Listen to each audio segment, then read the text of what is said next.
Says it has now busted a South American crime ring that carried out heists for months to a tune of more than $1 million. And some locations that were targeted are right here in the Central Valley. Yeah, according to court documents unsealed over the past week, that ring targeted banks and ATMs across California, Oregon, Washington, and even Texas. In fact, this 78-page affidavit outlines how investigators pieced this together, complete with pictures showing how investigators say they carried out those crimes.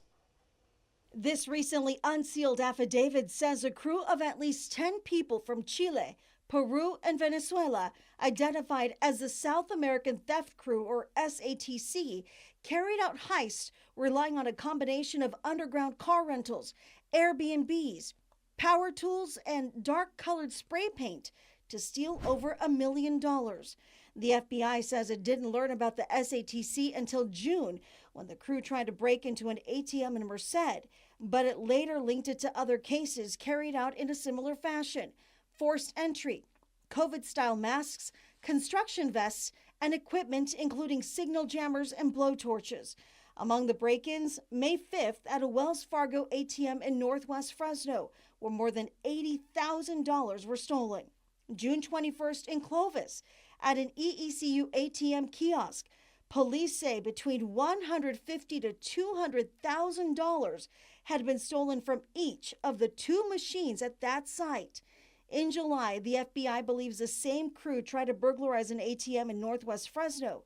When security showed up, they ditched their crowbars and blowtorches. The crew's also accused of breaking into the Valley First Credit Union in North Fresno in September. These are pictures from the day before, as investigators believe the crew was casing the place.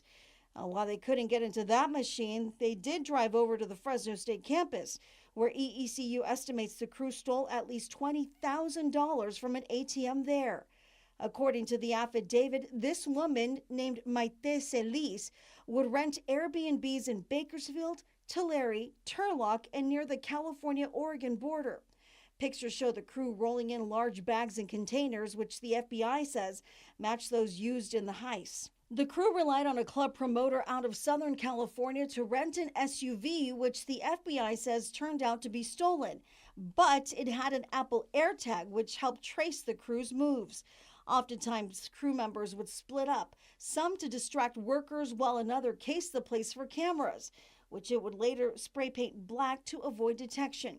An informant told investigators the ringleader of the crew is this man, Alex Moyano Morales, who has a handful of aliases, including Gordito. So far, he's escaped capture. He already had a warrant for his arrest out of Glendale. But they say he didn't shy from the attention, posting this picture holding stacks of money to his social media earlier in the year. It's worth noting that most of the crew members were arrested in the Seattle area after the FBI tracked down Celis's Airbnb records and the AirTag's location. Celis and the man believed to be her partner were arrested at another location. Turns out she was 40 weeks pregnant at the time, but has since given birth in custody. Hi, I'm Monty Torres with Fox 26 News on YouTube. Thank you for checking out our YouTube channel, where we have loads of great content for you to choose from. And while you're here, why not click on the subscribe button right here? That way you can stay in touch with all the latest breaking news, everything news related within the Central Valley. And thank you for watching.